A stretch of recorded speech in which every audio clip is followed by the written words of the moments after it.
Hey everyone, my name is Shane, and in this video I'm going to show you how I made a pretty cool little end table out of a single slab of figured walnut. But if I show you what it looks like right now, that would kind of ruin the point of the video, wouldn't it?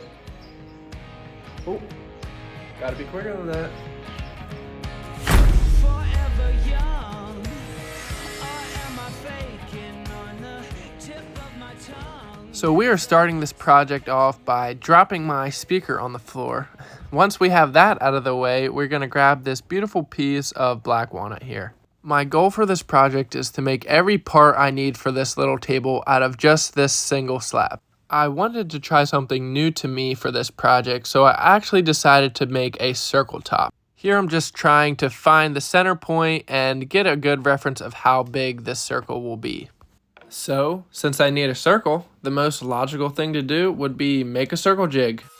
Now this jig was definitely nothing special, but it only took me around 10 minutes to make this jig, which was great. To make it, I'm using a scrap piece of plywood just big enough to sit my router on it, and then I'm marking where all my screw holes are. Then I'm going to drill all 4 holes slightly bigger than my faceplate screws, and then do a little countersink which will allow those screws to sit just below the surface of the plywood.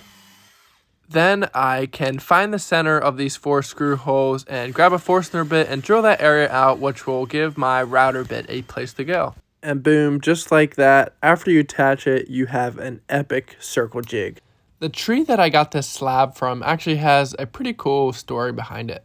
So a couple of years ago, my brother and I were driving around and we saw a huge walnut log laying in this guy's yard. So the next day we came back and knocked on this guy's door and said, "Hey, we saw this big walnut slab in your yard. What do you want for it?" After a couple of days of thinking, he actually decided we could have the slab for free, which was actually awesome. But he had one condition. He said, once the lumber is dry, all I want is a small table made from it. Then we got a flatbed truck, hauled it home, and rented a sawmill for a day and got it milled up into some pretty awesome slabs. The table that I'm making in this video is actually not for him. He did specify he wanted a table that was cut out of the base of the tree, so we have this cookie air drying that still probably has a couple years left to dry. But once it is dry, I will be more than glad to make a table for him.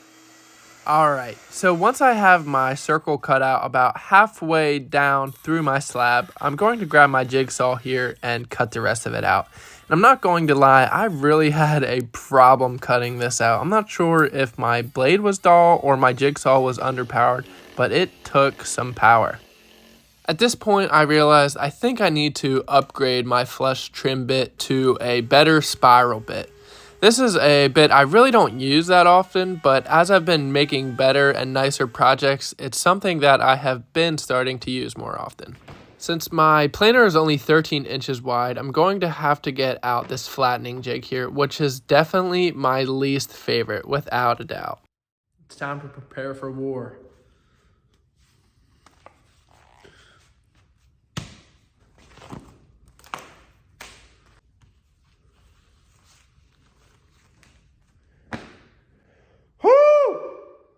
Talk about ultimate protection.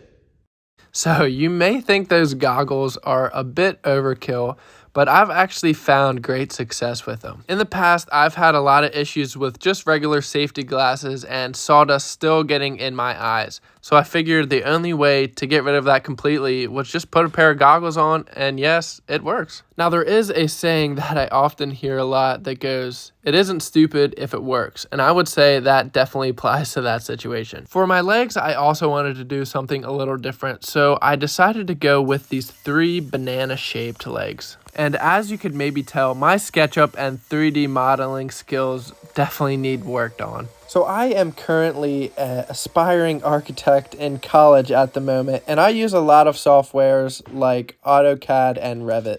The SketchUp program that I tried to use to 3D model this build is a lot different. All the tools are in different areas, and I was definitely confused when I opened it up. But I did really want to try to do just a little bit of modeling before I started this project, just to make sure the legs would look right and the proportions would be on too.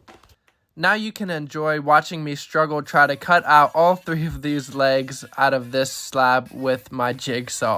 For a second I thought, what if my completely underpowered bandsaw could cut these out easier? Yeah, that didn't work. Okay, so noted. My next upgrade needs to be a bandsaw. Anyways, we're back to struggling with our jigsaw, and look at that. We bent our blade. Not too big of a problem, we can just easily replace that and get back to sawing. So I'm a firm believer that there is multiple ways to do anything, whether that's woodworking or just life. I could have definitely done these legs in a bent lamination style where I cut up a bunch of thin strips and glue them up just like the legs are now. But I know I definitely wouldn't have been able to get as many strips as I needed out of that slab that I had left. So I wanted to stick with the challenge and do these legs this style instead of the bent lamination. When I glue these templates on, for some reason I have a fear that they're going to come flying off. So I always make sure I get enough pressure. Okay, dude, I think that's going to be enough pressure. And I think it's also time for a new pair of shoes. Which does make me think.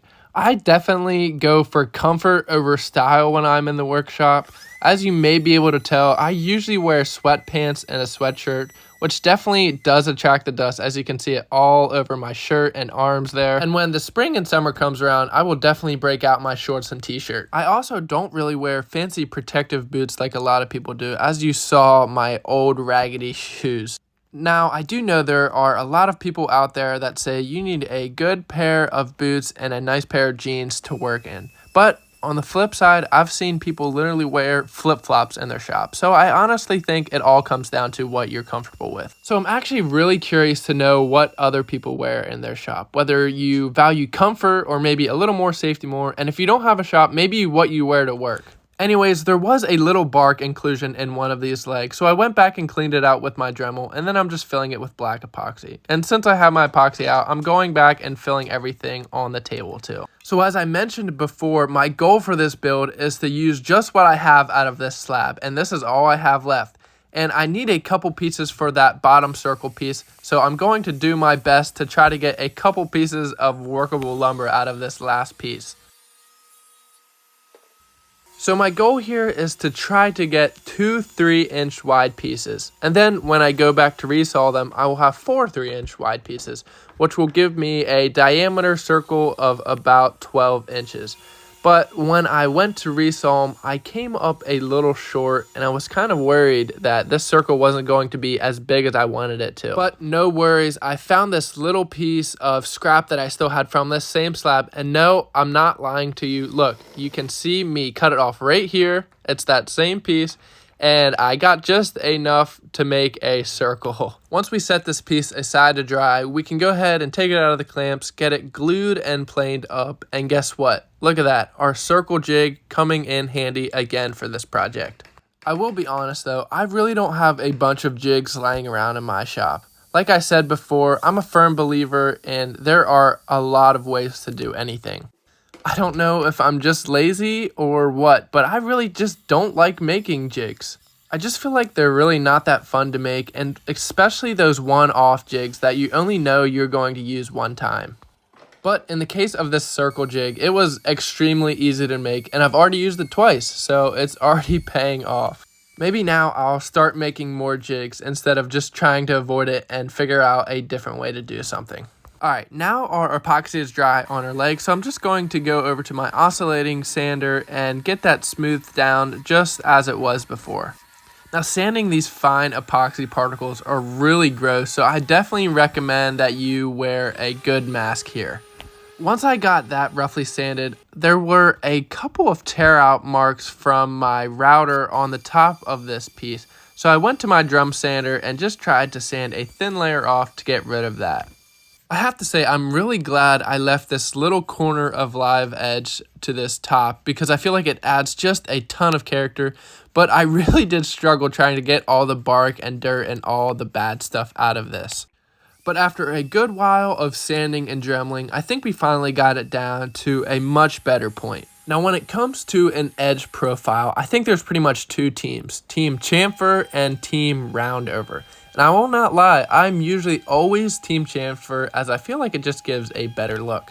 But in this case of this project, I really thought a roundover would do these legs and top more justice than just a chamfer. So that's what I did. I went with my gut and put just a little roundover. I was really debating either doing a large roundover, like an inch roundover on both sides on the top, or just a small, like 3/8 of an inch roundover like I ended up doing. After a little bit of rough sanding, I like to pop and raise the grain, and honestly, I really just wanted to see the figure in this slab too. Now, some people don't know this, and I actually didn't know this before I started this project, but that type of figure that is in the top of the slab actually has a specific name. It is actually called a crotch feather, which really makes sense if you think about it, because it does actually look like a feather, I think. But there are actually a lot of different names for figure that I really didn't realize, like fiddleback and crotch feather and quilting. I just thought it was all curl or figure. And for those that don't know, figure occurs in a tree where there are places of stress and tension. So if a tree is leaning or there is a crotch in the tree, you might find figure in there. Anyways, before I get too much further off topic, I'm going to attach these legs using some dowels. And I did actually take a while to think how I did want to attach these legs, but I thought dowels would be the best way possible, especially since I don't have a fancy domino joiner yet.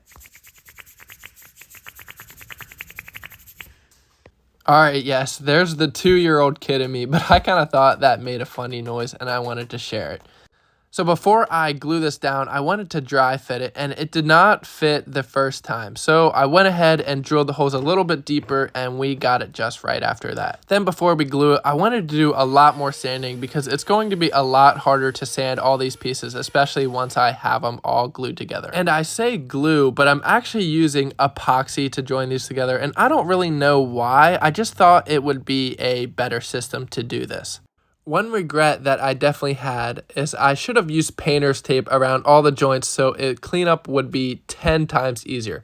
But I didn't, and I learned the hard way. So I know the next time I'm going to use painter's tape, as it will make cleaning up the joints a lot easier. I really had to think a while of how I wanted to clamp this down, and this is the best way possible I could come up with. I've seen some other people do this, so I thought, well, I could probably try it too. And I think this is called bridge clamping. But nonetheless, it actually worked pretty good, and the next day I came back and took all the clamps off. So you can see I have epoxy all over these legs, and it's because I got it all over my hand. So every time I touched the legs, there was a mark of epoxy on. So I just had to sand that off, which wasn't too bad. For my finish, of course, we're going to be using Rubio Monocoat, and I just love the way that it brings out the figure in this top. This finish is actually pretty easy to apply. You just wipe it around and buff it in everywhere, and then I would leave it sit for about 10 to 15 minutes to make sure it really absorbs, and then you just wipe it all off. I'm actually pretty happy with how this bark inclusion turned out. I wasn't sure if the black epoxy would be the best choice for it, as it maybe would take away from the table, but in the end, I really thought it was awesome. A little trick I found when applying this type of finish is to grab just a little brush to get into all these little cracks, because it definitely can be hard sometimes. But when you're wiping it off, you want to make sure you can get back into all those little crevices too. Then, like I said, we can go ahead and just take a old cloth and buff and wipe everything off. And then, since it was such a nice spring day, I actually took this piece outside to take a couple videos and pictures. Yeah, this project was super fun to make, and I'm definitely happy with how it turned out. I really like this challenge style of build where I set a little bit of limitations to myself, where I only have one slab to build this whole project with. I'm definitely looking forward to do more of these challenge type builds in the future. Alright, that is the end of the video, and I guess this is the time where I ask you to subscribe if you enjoyed. For this week, start your comment with your favorite finish of choice, so this way I will know that you made it to the end of the video. Anyways, I will see you in the next one. Peace.